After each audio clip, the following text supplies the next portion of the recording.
Recording by Dan Grzinski. The Call by Algernon Blackwood. The incident, story it never was perhaps, began tamely, almost meanly. It ended upon a note of strange unearthly wonder that has haunted him ever since. In Headley's memory, at any rate, it stands out as the loveliest, the most amazing thing he ever witnessed. Other emotions, too, contributed to the vividness of the picture. That he had felt jealousy towards his old pal Arthur Dean shocked him in the first place. It seemed impossible until it actually happened.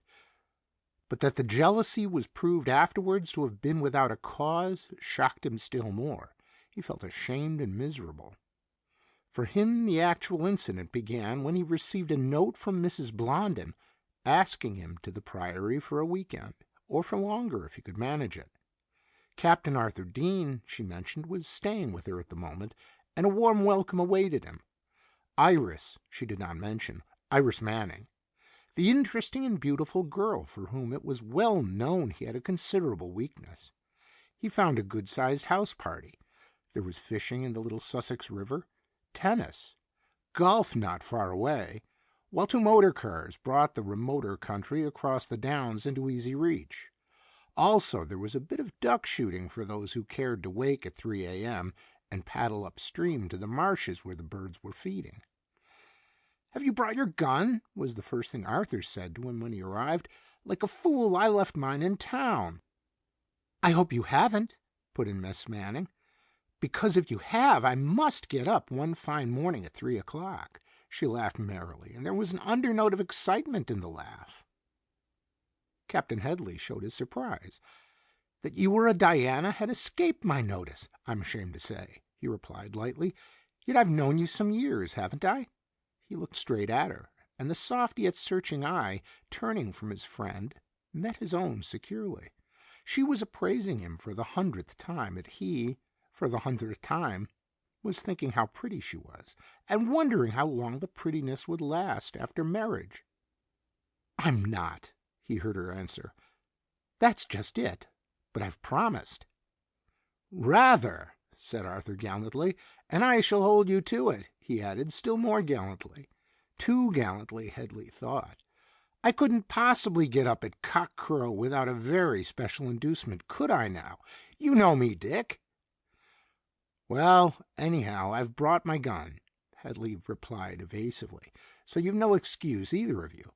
You'll have to go." And while they were laughing and chattering about it, Mrs. Blondin clinched the matter for them. Provisions were hard to come by. The larder really needed a brace or 2 of birds. It was the least they could do in return for what she called amusingly her armistice hospitality. "So I expect you to get up at 3, she chaffed them, "and return with your victory birds."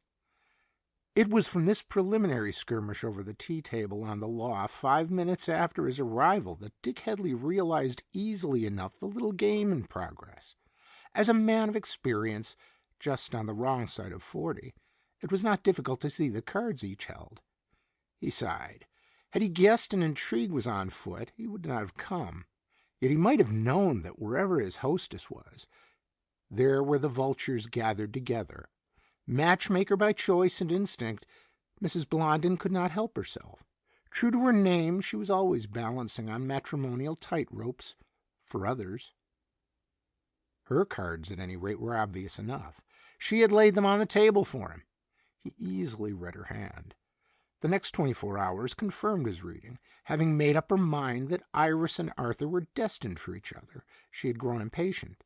They had been 10 days together, yet Iris was still free. They were good friends only. With calculation, she, therefore, took a step that must bring things further. She invited Dick Headley, whose weakness for the girl was common knowledge. The card was indicated. She played it. Arthur must come to the point or see another man carry her off. This at least she planned, little dreaming that the dark king of spades would interfere. Miss Manning's hand also was fairly obvious, for both men were extremely eligible parties. She was getting on. One or other was to become her husband before the party broke up. This, in crude language, was certainly in her cards. Though being a nice and charming girl, she might camouflage it cleverly to herself and others. Her eyes on each man in turn, when the shooting expedition was being discussed, revealed her part in the little intrigue clearly enough. It was all, thus far, as commonplace as could be. But there were two more hands Headley had to read, his own and his friends', and these, he admitted honestly, were not so easy. To take his own first, it was true he was fond of the girl, and had often tried to make up his mind to ask her. Without being conceited, he had good reason to believe his affection was returned, and that she would accept him. There was no ecstatic love on either side, for he was no longer a boy of 20, nor was she unscathed by tempestuous love affairs that had scorched the first bloom from her face and heart. But they understood one another. They were an honest couple. She was tired of flirting. Both wanted to marry and settle down. Unless a better man turned up, she probably would say yes, without humbug or delay. It was this last reflection that brought him to the final hand he had to read. Here he was puzzled. Arthur Dean's role in the teacup strategy for the first time since they had known one another seemed strange, uncertain. Why? Because, though paying no attention to the girl openly, he met her clandestinely, unknown to the rest of the house party, and above all, without telling his intimate pal at 3 o'clock in the morning. The house party was in full swing, with a touch of that wild, reckless gaiety which followed the end of the war. "Let us be happy before a worse thing comes upon us," was in many hearts. After a crowded day, they danced till early in the morning, while doubtful weather prevented the early shooting expedition after dusk. The third night, Headley contrived to disappear early to bed. He lay there thinking. He was puzzled over his friend's role, over the clandestine meeting in particular. It was the morning before. Waking very early, he had been drawn to the window by an unusual sound, the cry of a bird. Was it a bird? In all his experience, he had never heard such a curious, half-singing call before. He listened a moment, thinking it must have been a dream. Yet, with the odd cry still ringing in his ears, it was repeated close beneath his open window, a long, low-pitched cry with 3 distinct following notes in it. He sat up in bed and listened hard. No bird that he knew could make such sounds, but it was not repeated a third time, and out of sheer curiosity he went to the window and looked out. Dawn was creeping over the distant downs. He saw their outline in the gray, pearly light. He saw the lawn below, stretching down to the little river at the bottom, where a curtain of faint mist hung in the air. And on this lawn he also saw Arthur Dean with Iris Manning. Of course, he reflected, they were going after the duck. He turned to look at his watch. It was 3 o'clock. The same glance, however, showed him his gun standing in the corner, so they were going without a gun. A sharp pang of unexpected jealousy shot through him. He was just going to shout out something or other, wishing them good luck, or asking if they had found another gun, perhaps, when a cold touch crept down his spine. The same instant his heart contracted. Dean had followed the girl into the summer house, which stood on the right. It was not the shooting expedition at all. Arthur was meeting her for another purpose. The blood flowed back, filling his head.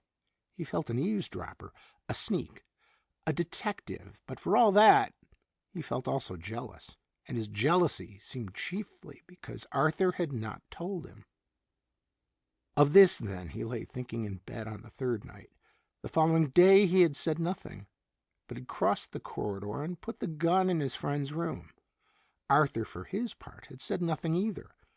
For the first time in their long, long friendship, there lay a secret between them. To Headley, the unexpected revelation came with pain. For something like a quarter of a century, these two had been bosom friends.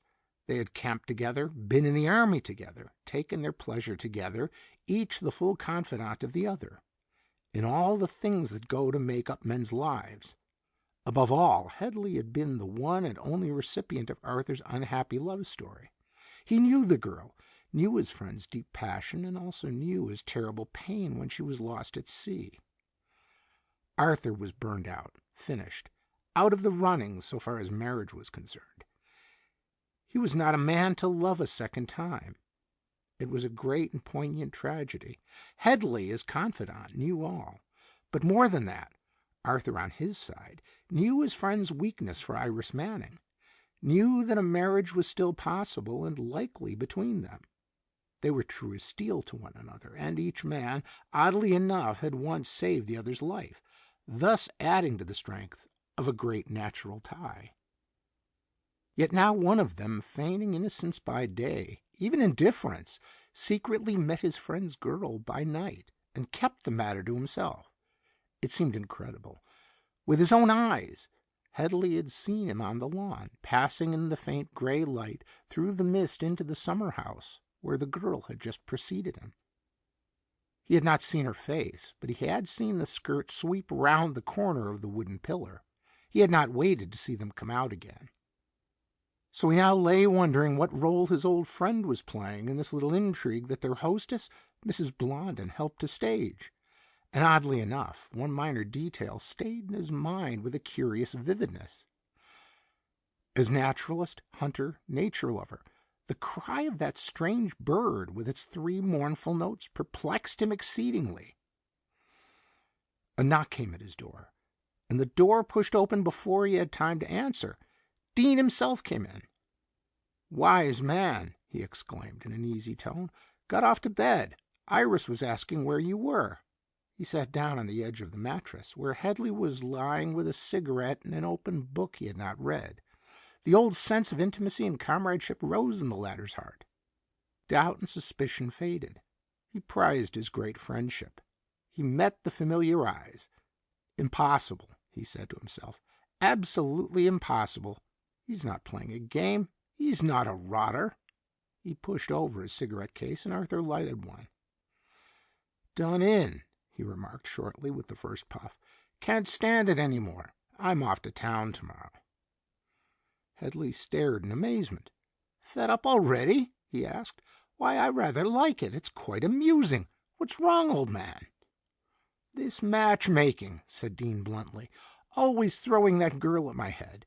If it's not the duck shooting stunt at 3 a.m., it's something else. She doesn't care for me, and I don't care for her. Besides—" He stopped, and the expression of his face changed suddenly. A sad, quiet look of tender yearning came into his clear brown eyes. "You know, Dick," he went on in a low, half-reverent tone, "I don't want to marry. I never can." Dick's heart stirred within him. "Marry?"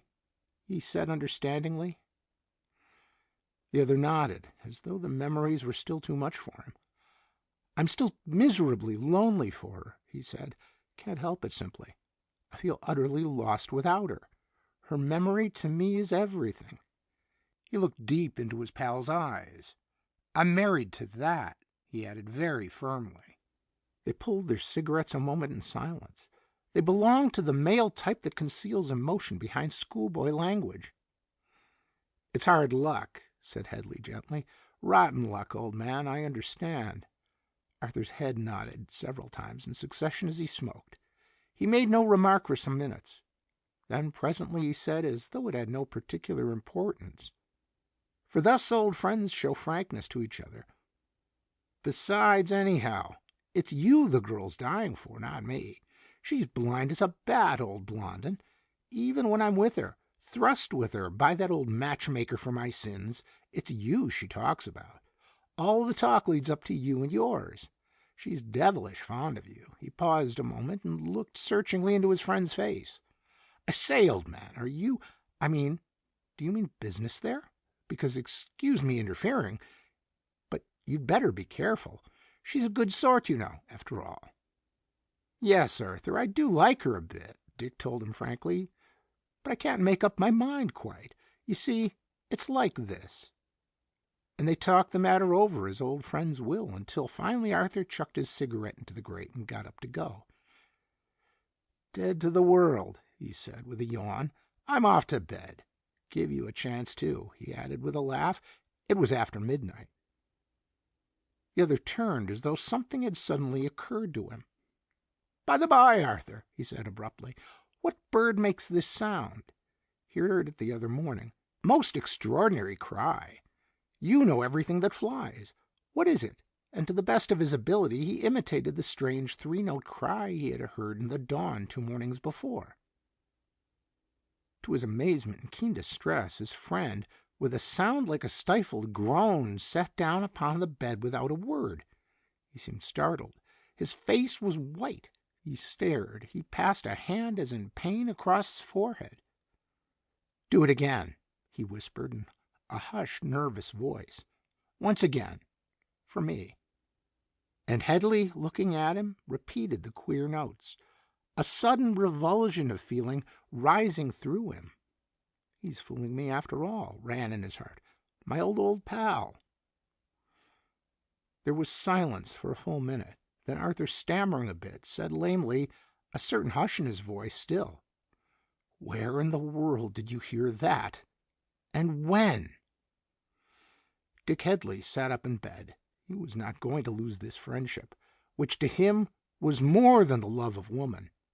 He must help. His pal was in distress and difficulty. There were circumstances, he realized, that might be too strong for the best man in the world sometimes. No, by God, he would play the game and help him out. "Arthur, old chap," he said affectionately, almost tenderly, "I heard it 2 mornings ago, on the lawn below my window here. It woke me up.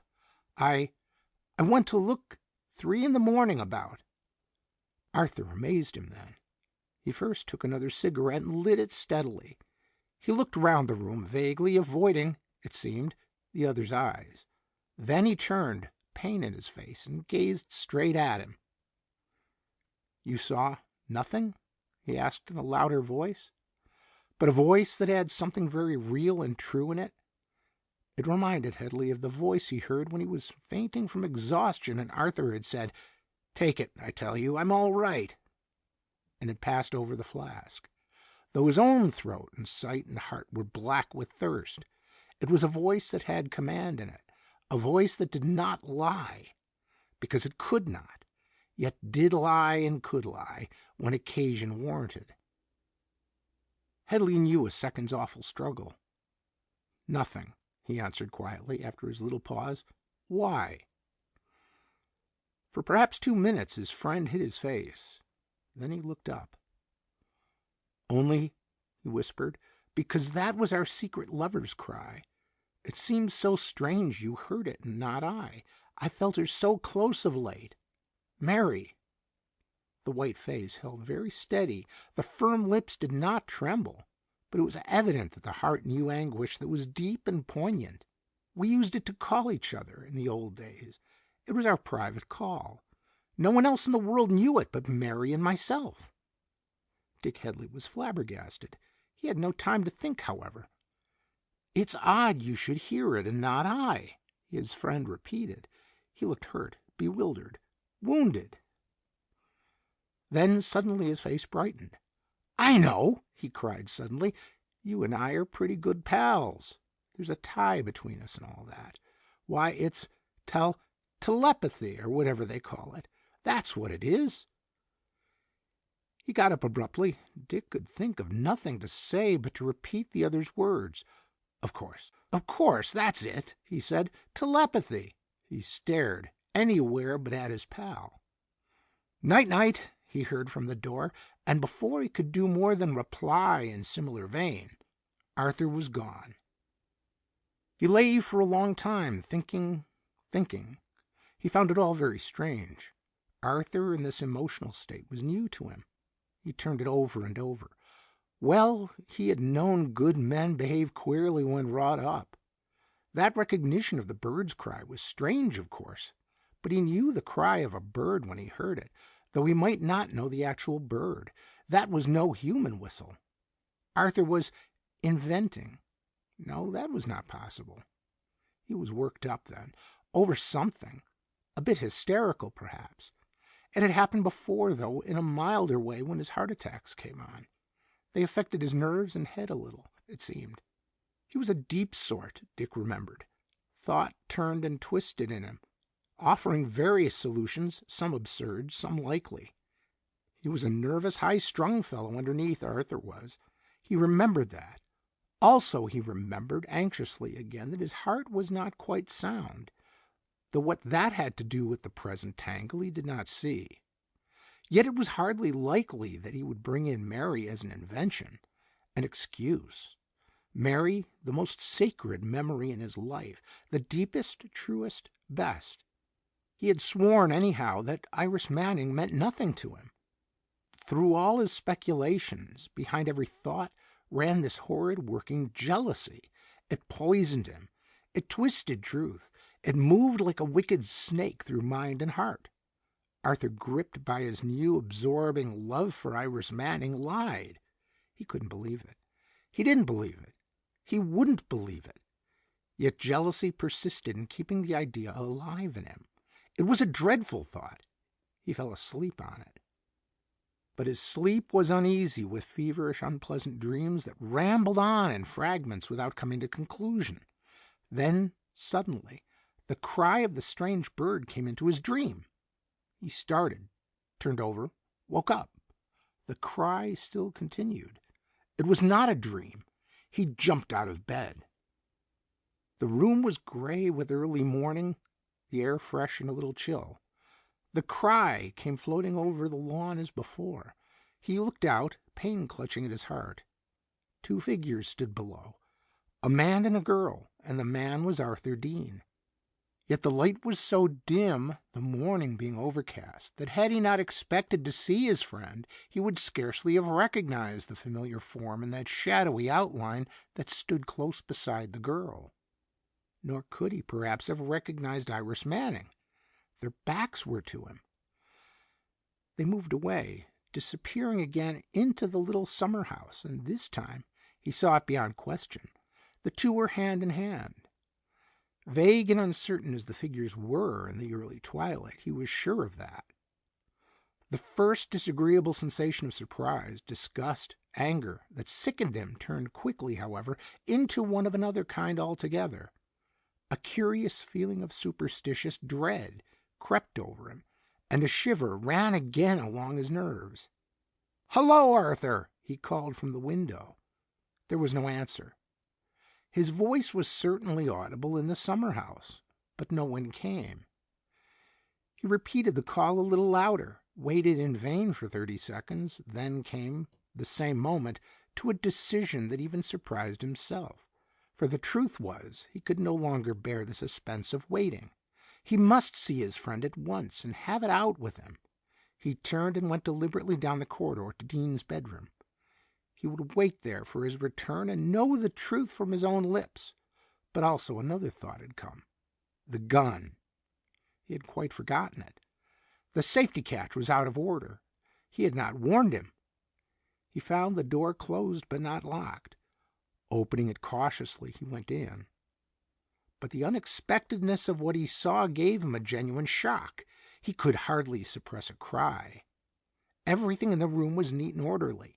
No sign of disturbance anywhere, and it was not empty. There in bed before his very eyes was Arthur. The clothes were turned back a little. He saw the pajamas open at the throat. He lay sound asleep, deeply, peacefully asleep. So surprised, indeed, was Headley that after staring a moment, almost unable to believe his sight, he then put out a hand and touched him gently, cautiously on the forehead. But Arthur did not stir or wake. His breathing remained deep and regular. He lay sleeping like a baby.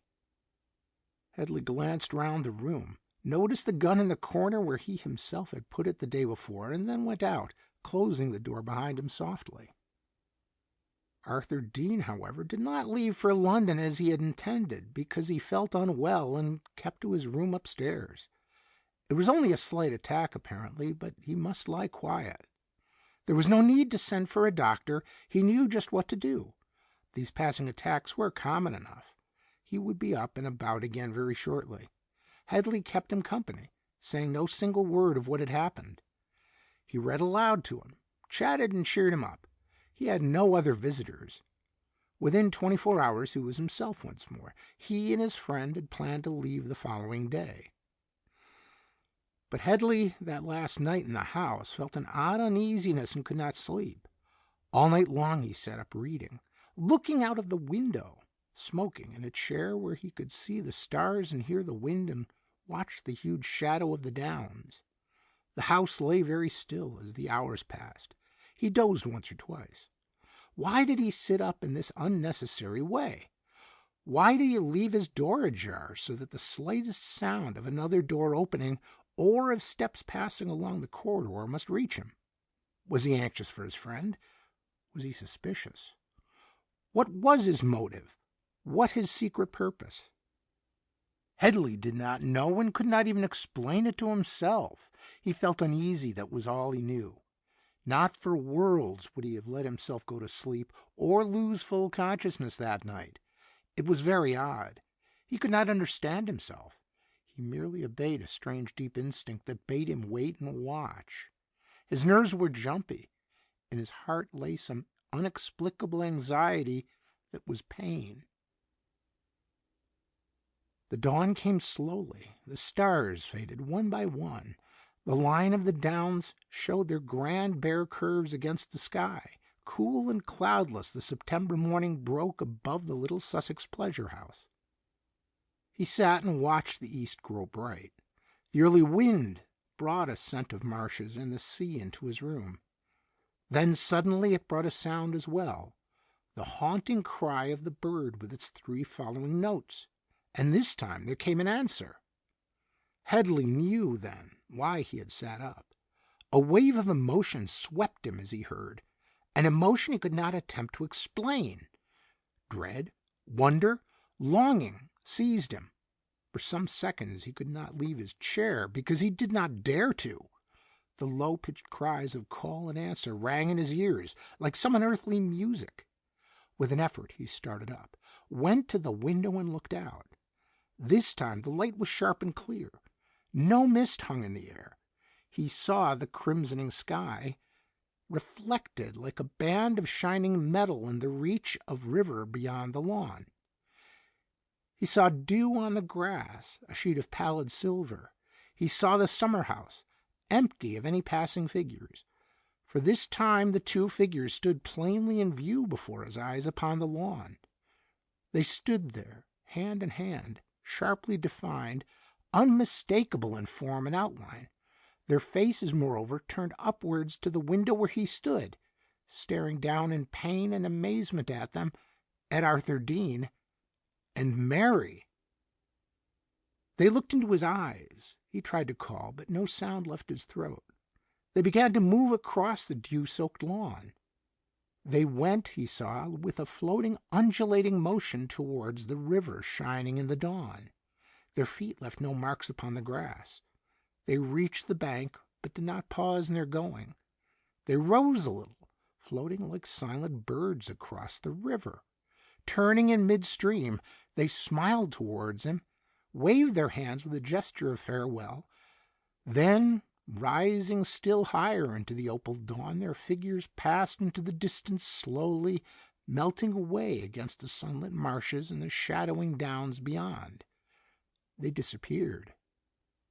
Headley never quite remembers actually leaving the window, crossing the room, or going down the passage. Perhaps he went at once. Perhaps he stood gazing into the air above the downs for a considerable time, unable to tear himself away. He was in some marvelous dream, it seemed.